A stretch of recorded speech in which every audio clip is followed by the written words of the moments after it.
दिल्ली से करीब 200 किलोमीटर की दूरी पर हाथरस के इस गांव में भोले बाबा का सत्संग था। पहले से ही इस सत्संग के पोस्टर छप चुके थे। सत्संग के लिए गांव के ही एक खुले खेत को चुना गया था। मंगलवार सुबह से ही हाथरस के आसपास भारी गर्मी और बेहद तेज उमस थी।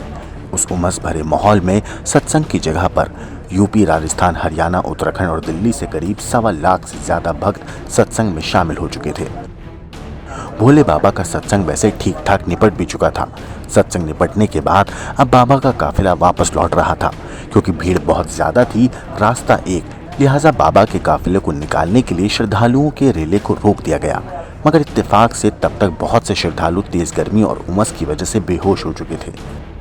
उनके अपने उन्हें जल्द से जल्द वहां से निकालना चाहते थे, लेकिन बाबा के काफिले की वजह से उनका रास्ता रुका हुआ था। और बस यहीं से भगदड़ की शुरुआत हुई। एक ऐसी भगदड़ जिसमें एक बार जो गिरा वो फिर उठ ही नहीं पाया।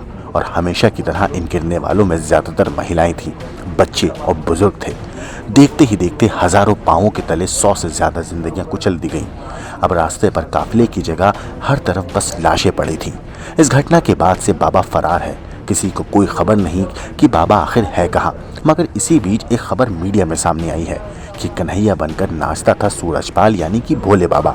असल में न्यूज़ 18 की वेबसाइट पर छपी खबर के मुताबिक बाबा सूरजपाल उर्फ नारायण सागर हरि के रहस्यों से एक पर्दा उठा है।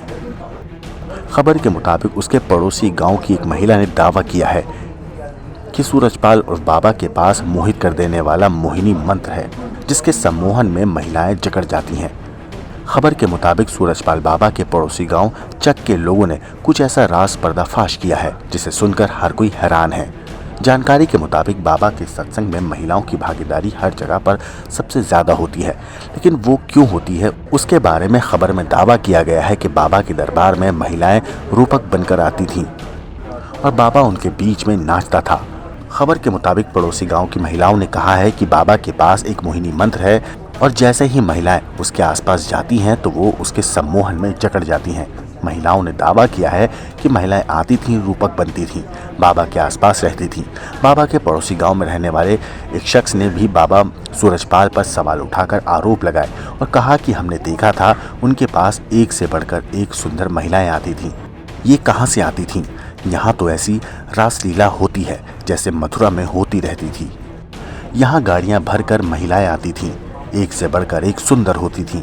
किसी ने कोई शिकायत नहीं दी है। आपको बता दें कि हाथरस में हुए हादसे के बाद से बाबा फरार है, लेकिन बाबा को लेकर अब एक के बाद एक कई रहस्य दुनिया के सामने खुल रहे हैं।